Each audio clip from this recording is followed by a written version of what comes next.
घर जाते समय रास्ते में ट्राली ने इनकी स्कूटी को हिट किया। हिट करने के बाद सिस्टर को इतनी ज़्यादा चोट आई, हस्बैंड को भी चोट आई, दोनों टांगों पे बहुत ज़्यादा चोट आ गई। लेकिन सिस्टर ने अपने दर्द को महसूस नहीं किया, अपने जख्मों को महसूस नहीं किया। उन्होंने सिर्फ परमेश्वर से ये कहा कि हे परमेश्वर, मैं आपकी और सेवा करना चाहती हूँ, मुझे कुछ ना हो परमेश्वर, मैं अभी ज़िंदा रहना चाहती हूँ, आपकी सेवा करना चाहती हूँ। उस समय पास्टर बंटी जी ने आके मौके को पूरी तरह संभाला और भी विश्वासी भाई बहन, ब्रदर सैम और ब्रदर दीपू जी। सिस्टर ने बताया उस वक्त ना मेरे रिश्तेदार थे, ना ही और मेरे साथ हस्बैंड के अलावा सिर्फ मेरे विश्वासी भाई थे, जिन्होंने आगे भी मेरे साथ जाना है स्वर्ग में और हम सब ने इकट्ठे वहाँ रहना है।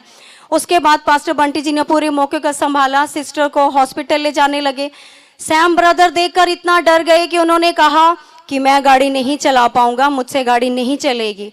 इतना खून बह रहा था सिस्टर का, इतनी चोटें लगी थी, लेकिन सिस्टर बिल्कुल नहीं घबराई, क्योंकि परमेश्वर का साथ उनके साथ था और हमेशा उन्होंने परमेश्वर को ही माना। उसके बाद दीपू ब्रदर ने गाड़ी चलाई, हॉस्पिटल लेकर गए। तो सिस्टर ने कहा कि दीपू, हमारे पास तो पैसे भी नहीं है, मैं कैसे इलाज कराऊंगी। तो ब्रदर दीपू ने कहा आप घबराइए नहीं, हमारे पास संगत है और संगत के पास बहुत पैसे हैं सिस्टर, आप मत घबराइए। उसके बाद जब हॉस्पिटल लेकर गए तो डॉक्टर्स ने देखकर वो भी हैरान और डर गए, क्योंकि उन्होंने भी ऐसा एक्सीडेंट आज तक नहीं देखा था। जो सिस्टर की इतनी बुरी हालत थी, टांगे पूरी तरह से घायल हो चुकी थी, लेकिन सिस्टर ने बिल्कुल भी टस से मस नहीं हुआ, क्योंकि परमेश्वर को उन्होंने हमेशा अपने साथ महसूस किया।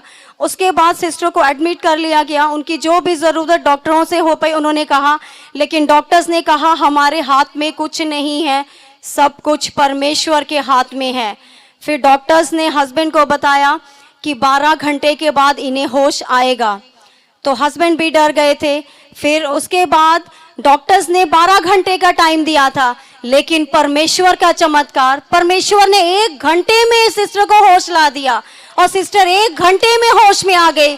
अपने जख्मों, अपने दर्द की ना परवाह करते हुए जब उन्हें होश आया तो सबसे पहले उन्हें अपने बेटे ऋषि ब्रदर को पुकारा कि मेरा बेटा कहाँ है। जब बेटा सिस्टर के पास आया तो सिस्टर ने कहा बेटा ऋषि, मैं नहीं बचूंगी। ने कहा नहीं मम्मी, परमेश्वर आपको कुछ नहीं होने देगा, मैं आपके साथ हूँ, मैं आपको संभालूंगा, आप चिंता मत करो। इतना भी कहा कि मैं शादी नहीं करूंगा मम्मी, अगर आपकी सेवा मुझे पूरी जिंदगी पढ़नी पड़े। ये है परमेश्वर के बच्चे। उसके बाद सिस्टर को परमेश्वर ने ज़्यादा दिन नहीं, बहुत जल्दी, समय से पहले रिकवर किया।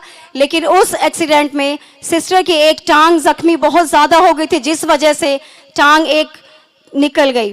लेकिन परमेश्वर ने सिस्टर को आज भी जिंदा रखा, वो आज भी अपने परमेश्वर, अपने परिवार के साथ बैठी हैं, पूरी तरह से ठीक हैं और आपके सामने हैं। देखो वो आती हैं लगातार, क्योंकि जिनके पूरे अंग हैं वो फिर भी कभी आनाकानी कर देंगे कि आज हमें ये है, आज हमें वो है, और वो सत्संग नहीं आते। लेकिन सिस्टर लगातार आती हैं और जो सेवा बन पाती हैं वो आज भी करती हैं। और इनका संदेश यही है हर बहन से कि हमें शैतान से लड़ना है, उसकी शैतानियों को हराना है, हमें नहीं हारना है और हमें परमेश्वर में हमेशा बने रहना है।